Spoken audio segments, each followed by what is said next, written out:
So how do you guys feel how we're gonna mold Dominican culture going forward? You know, we've addressed a lot of things that's going on in Dominican culture as far as the progressions in the country. We discussed many things about immigration problems. We discussed many things about international organizations exploiting our natural resources, and also culture, and also the diaspora. And it's just so much to cover, guys. And it's crazy I have you guys on the show.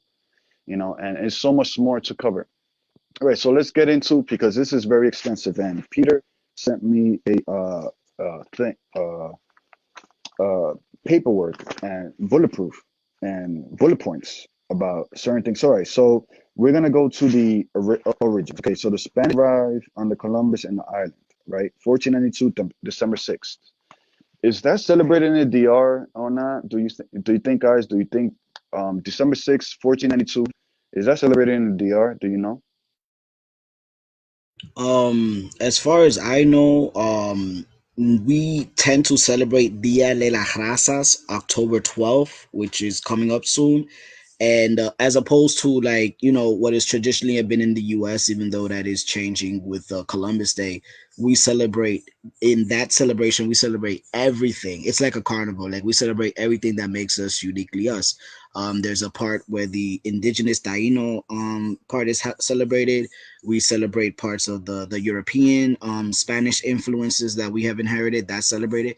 And even there's African influences as well that's celebrated. Like, all three are celebrated. And to your point, you're right. The Dominican YouTube scene is very polarizing, which is why Peter and myself, and I'm happy to have met Peter and others that share the same view, that we need to have a balanced presentation. Because all the nonsense that you see, and I don't want to get too far from the point, but all the nonsense that you a lot of times you see on YouTube is reactionary. And myself and Peter, we're not about being reactionary. Like, we're still learning too, like anybody else. But and we're not better than anybody else. Nobody is perfect. But we are trying to be as balanced and as peer reviewed and scientific and analytical as possible. And what you see people online is doing the opposite. They're just reactionary. The Afrocentric thing is in reactionary to white supremacist thing. White supremacist thing is in reaction to Afrocentric thing. And everybody forgets that for Dominicans, for the last 500 years, we didn't need any of that nonsense.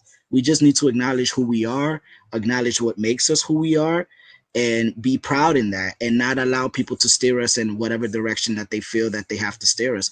Only Dominicans have the power to determine their future and their identity. Nobody else has that power. Nobody else has the right to tell us what our history is and how we should express ourselves. We only see this identity police nonsense amongst Dominicans. So I just wanted to make that perfectly clear, that we have the power to determine ourselves. Nobody writes our legacy but us, and Dominicans need to take ownership of that. But to your question, we mainly celebrate Dia de las Razas, and it's a celebration of everything that is part of our idiosyncratic culture. So, with and along with Carnival too, because Carnival is kind of another representation of that. Carnival as a tradition started in Spain. It was brought to the islands, but just like everything else, it took its own shape because of the African and the indigenous influences that exist as well. We have sections of our carnival where we celebrate the descendants of, the African slaves.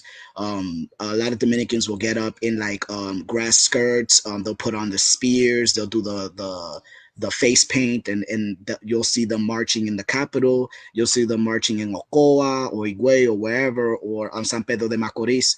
You'll see them with that. There's a part of the African expression which is the pintados or bonao, and you'll see like a whole bunch of Dominicans just dab themselves in a lot of dark paint. Very beautiful, rich colors. You'll see that in Carnival as well. As far as the Taino aspect, you'll see certain Dominicans dressed up as Zemis. There's like Dominicans when they're doing El Diablo Cajuelo, which is like a big celebration part of Carnival. You'll see them have the Taino Zemis as a representation of our Taino ancestry and our indigenous heritage. So there's definitely influences in Carnival from all directions, and that's really what it should be. Like, we as Dominicans today, we shouldn't overcomplicate things, but sometimes it gets hard because we are in the era of social media, and the era of social media seems to pollute and dilute things. So a couple of Dominicans, especially in the diaspora, which is, I agree with you, everyone should get their settled out. We count just as much as any Dominican born on the island according to the Constitution. You have one Dominican parent, you're Dominican. You take ownership of that, and no one can tell you differently. So we should be getting our settlers. We should be letting the government know to have a better connection with the diaspora and to not forget about the diaspora, because there's 2 million Dominicans in the diaspora that constantly send food, medicine, supplies, and help, and is an instrumental part of the Dominican economy, and we all count. So that's pretty much like what I feel like as a people we should be advocating for.